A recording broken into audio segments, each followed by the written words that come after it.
Hello everyone and welcome back to the English Hour. In today's episode we'll talk about another common question that comes up very frequently both in IELTS and TOEFL.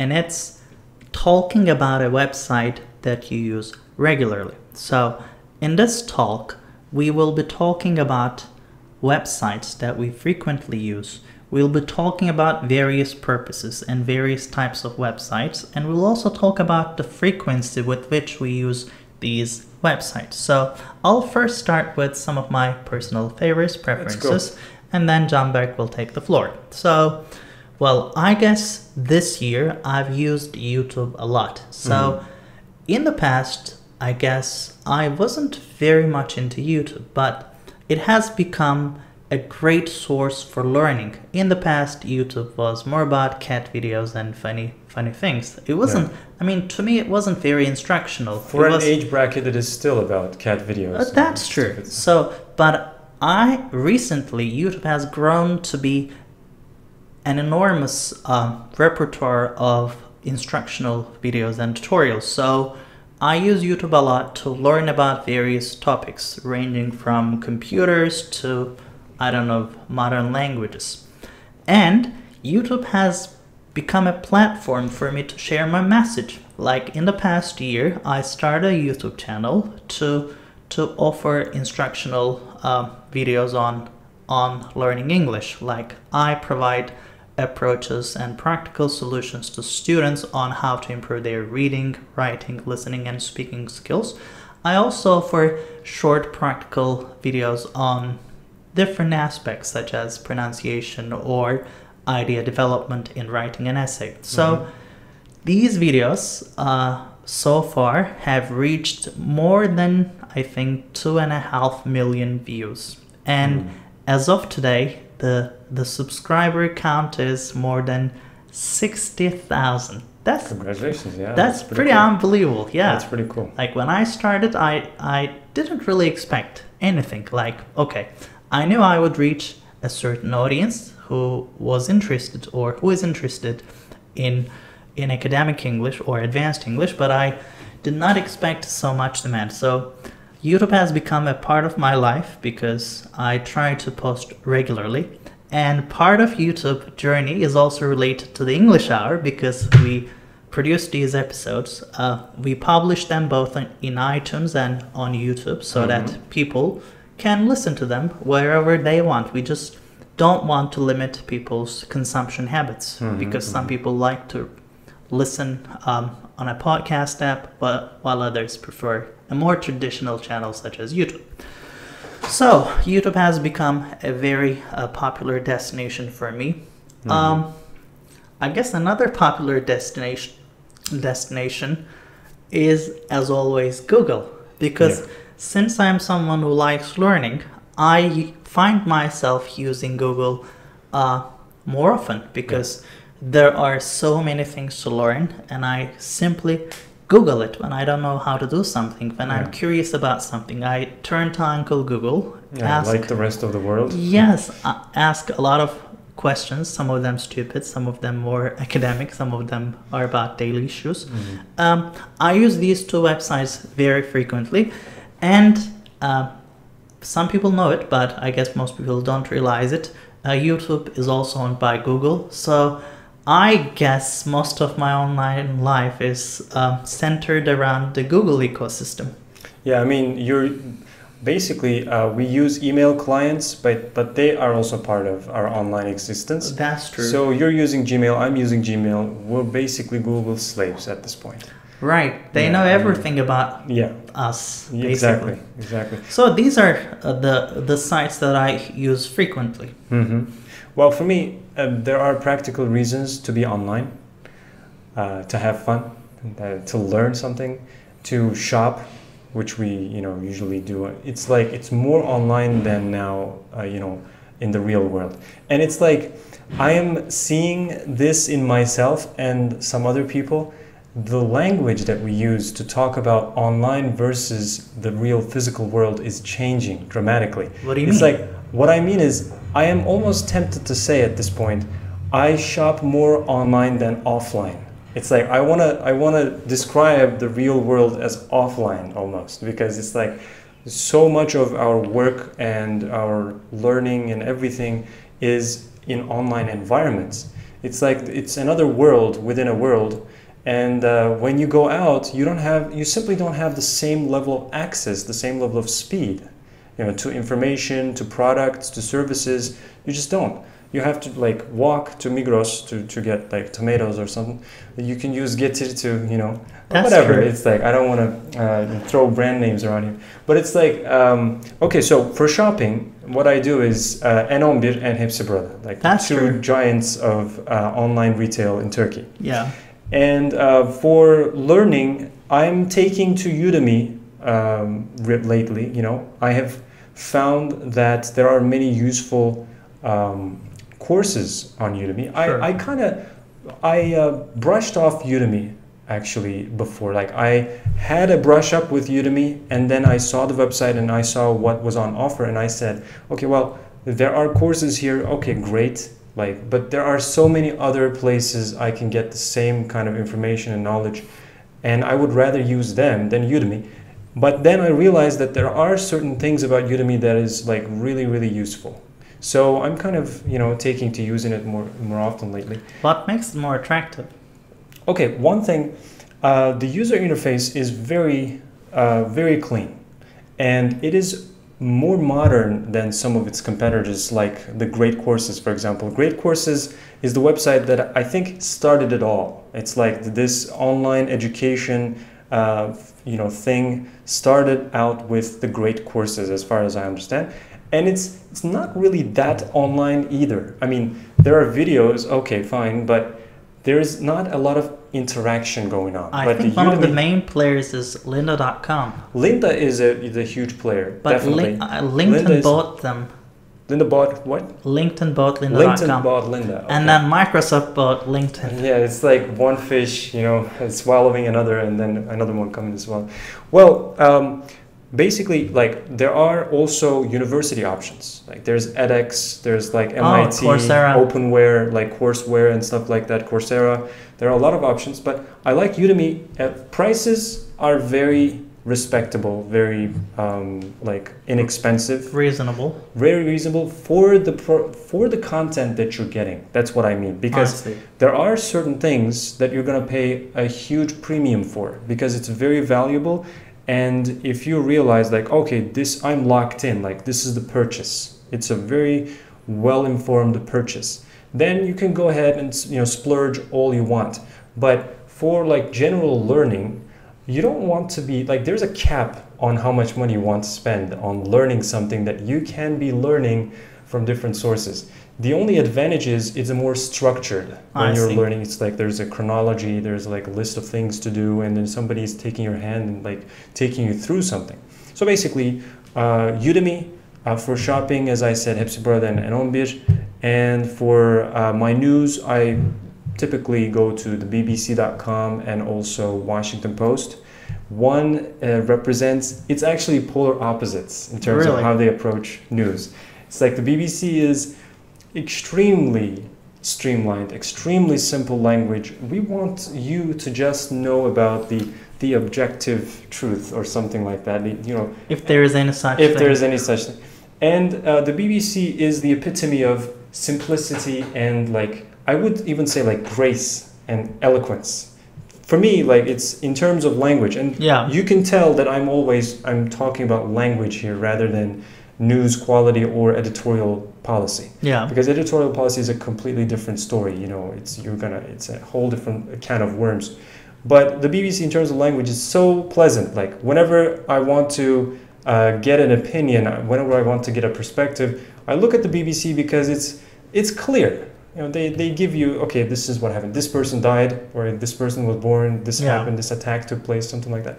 The Washington Post, on the other hand, I know this is like getting a little long, but the Washington Post, on the other hand, they use flowery language for even the simplest things. That's interesting. The kind of expressions and idiomatic English that you can find in Washington Post, you can find nowhere else. Like, I'm serious.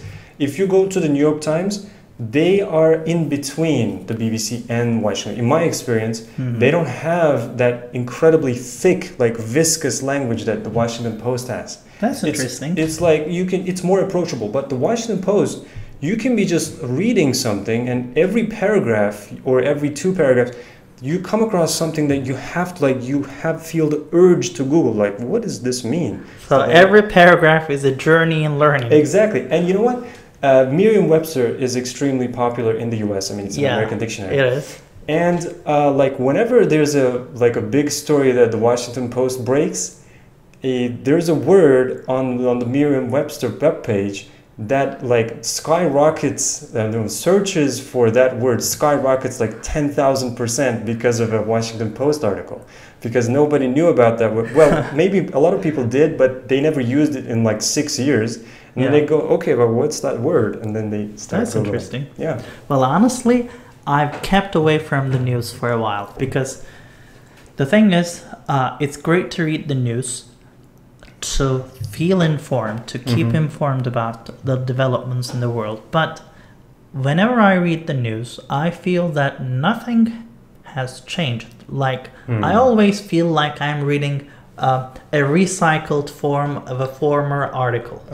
Instead of reading the news, I prefer reading magazines. For example, The Economist, The Times, The New Yorker, because I find their reporting a lot more encompassing, a lot more comprehensive, and a lot more in line with the general truth rather than truth specific to a certain period of time. Because they generally, when they're writing a piece or publishing a piece, it's generally comprehensive. It gives you a timeline of the developments. You're not limited to a single specific instance.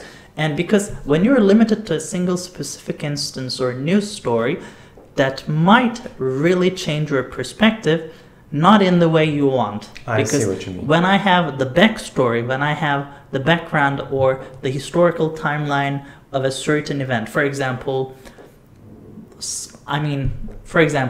the events leading to the investigation into Donald Trump's presidency. So that's a feature story. It's a very long story, and I like reading. Every step of it is a feature story. That's true. Yeah, and it's all right.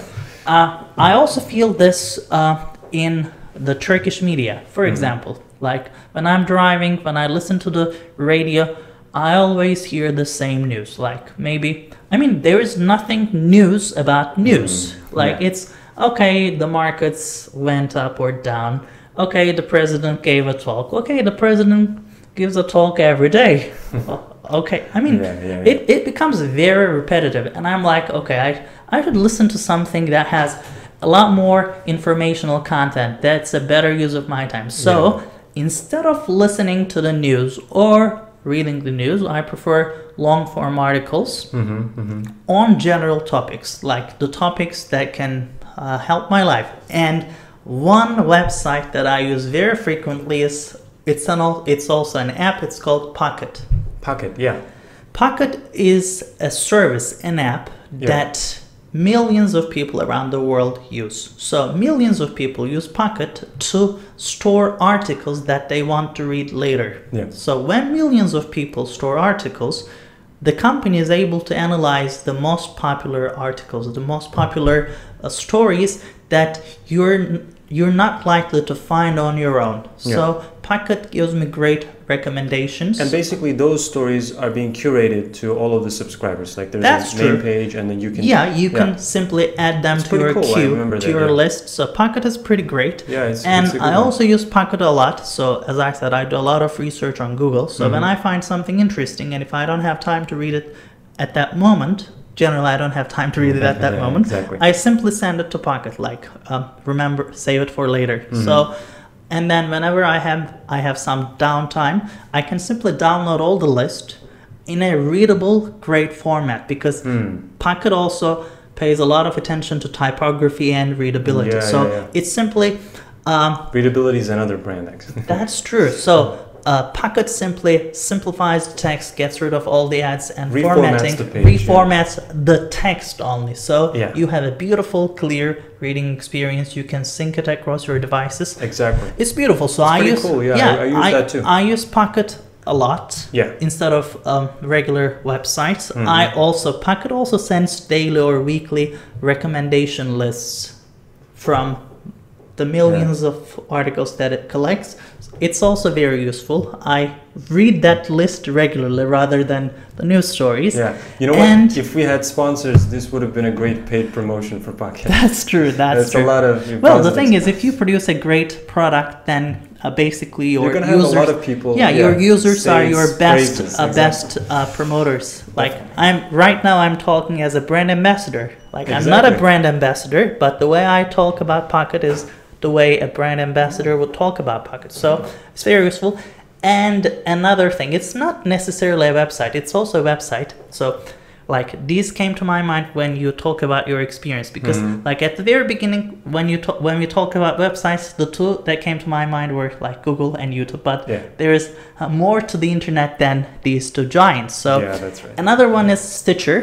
So it's an app, it's a podcast app, and I really like listening to podcasts, especially when I'm in the traffic, when I have some downtime, when I'm resting, because you can simply close your eyes and listen to what's going on. And the beautiful part is, for example, if I'm in front of the screen for the whole day, you don't want to read anything else because your eyes are strained. You don't want to read anything, and it's great to rest your eyes and improve your horizon, because I can listen to luminaries around the world, like people who have achieved great success and fame in business, in technology and startups, in every area of life. And it's a pleasure. Like instead of Definitely. listening to stupid news stories, really, like most of them are stupid, instead of listening to stupid news stories, I listen to my favorite podcasts on Stitcher. Mostly on the mobile app, but sometimes on the website as well. Yeah. So those are my favorites. And okay, another one. I talked a lot, but No problem. Go ahead. I need to talk about this as well. Since I work with a lot of students, I also spend a lot of time on my personal website. Like, Oh, yeah. Yeah. Sayindemirtaş.net, which is like the Turkish pronunciation. So I spend a lot of time on my personal website because it gets hundreds of thousands of visitors a month. So I find it very pleasurable because I'm able to help like hundreds of thousands of students. Exactly. It's home turf. Yeah, like each month, and it's like millions of page views a year. And it's beautiful because like most of the content is long form. It's not like, how do we say hello in English? It's not like that. It's like long form, thoughtful content. And so I spend a lot of time on my personal website to improve the content, to improve the experience, and to add extra articles and resources that can guide students. So these are basically the pillars of my online life. Yeah. Well, I mean, you realize when you look back and kind of think about or introspect about how you navigate the online world, you come to the conclusion that the places that you go to compared to how large the online network is pretty small, actually. It like is. Your day-to-day operations are basically within like two handfuls of websites. And I think that's good. Like, it's almost like making friends. You're gonna be acquaintances with thousands of people, but your true friends are gonna be just a handful. That's true. Maybe even less than that sometimes. So it's like that, our beloved, websites of daily use, our daily drivers in another, expression. So YouTube, Google everywhere. I mean, it's not like you can't even talk about Google. You cannot escape Google. Yeah, there's no way to run, or hide from Google. But it's like YouTube, Google, any social media, by the way. We didn't talk about social media. Are you on social media at all? Like, what are you doing? Yes, I think I've started to use Twitter more frequently as a form of following people in different industries. I see. I mean, Donald Trump. I think, well, Sometimes, more like Elon Musk. So the thing is, since I have grown a distaste for traditional media. I see. Yeah. Fake I media. think I've... Fake media. Fake news, yeah. That's fake news. Fake CNN, fake BBC. Yeah. So I've developed a distaste for traditional media. And I really like listening to individual voices, reading individual stories, or reading tweets from people from different industries. For example, software engineering, startups, politics, and so on. So I go to Twitter and I follow people from different points of view. Like I follow people with different political opinions from Turkey and from abroad. Yeah. And I follow people from different industries, especially from the world of startups. That's very useful, actually. Yeah, it's very useful because I get to have first-hand experience and interaction with people. But I don't use Facebook a lot. Well, I use Facebook mainly to interact with students. I have... Oh yeah, you have groups, right? A couple of very popular Facebook groups. One is for reading, for the reading skills. It's very popular. There's another one for writing, but I haven't been able to allocate time for it, so it's very idle right now. But the reading group is very active. There are tens of questions every day. There are like thousands of students. So whenever I have time, I go to the Facebook reading group that I moderate, and I try to help students or post useful content. So that's the social media side of things. Yeah, for me, I mean, I'm going to be very, very brief here. I tend to follow, just as you said, important people that have had a lot of accomplishment, a lot of success in their respective fields. That's one. Another thing, specifically to journalism, I want to be the saving grace for journalism here, because they have a very bad rep in our English hour for so far. So basically, they are on the receiving end of criticism for a while. They have been. A scathing criticism at that. Well, they have been scapegoats. Yeah. Well, in some cases they are. Yeah. In some respects, I have to say there are certain things that the traditional media outlets have to change about themselves. That's clear. But at the same time, they are getting a bad rep. I mean, it's like they don't deserve that much. I mean, it's like the guy called the entire media establishment the enemy of the people. Like, how can you... traditionally it's called the fourth estate, which is like the power that oversees other powers. And he says these are the enemy of the people. That's ridiculous. I mean, it's like everybody laughs at that. But at the same time, I should say I like following real journalists who are out there, like especially international journalists. I mean, I'm not saying that there are great journalists in Turkey, but I follow international journalists who are right in the meat of everything. Like they have very active minds too. Those guys, you can speak to one of them and they can give you a lot of depth in terms of what has been happening. Like they think in timelines, which is excellent. It's excellent. It's excellent. It's the perspective I like. Yeah, the perspective is good. Also, there are some others who can give you a lot of perspective. So it's like a good journalist is actually worth their weight in gold, but they're not very, they're getting rarer and rarer. That makes them more valuable. Yeah, definitely, I agree. So basically, that's pretty much it. Yeah, that's pretty much it. So we talked about our online habits. We talked about the websites that we frequently use and some of the apps that we like.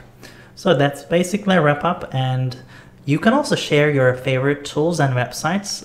We would appreciate it because I think we can learn from you. Definitely. You learn from us and we learn from you. It's a two-way process. It's not just one-sided. And it's like there are so many gems out there in the interwebs and it's like there's something that somebody shares and like it is so good for the work or like enjoyment or of like dozens of people. That's true. For example, it happens very frequently on YouTube. So for example, I record a class, a tutorial, then I publish it, and maybe one of the students, one of the viewers leave a comment recommending a particular site or tool or app. Then I check it out and I really like it, and then I share it with my audience because I think it's very valuable. For example, I think Phrase It. There is a website called Phrase It. It simply gives examples of a word. For example, you can type any word you want and it gives you real life examples and it shows you the source. For example, this sentence is from CNN, this is from BBC, this is from this particular site. And you can sort sentences by the tense they are formed in. You can sort them by whether there are negative sentences, affirmative sentences, question sentences, or you can sort the sentences, categorize the sentences based on their grammatical structure. So that's very useful.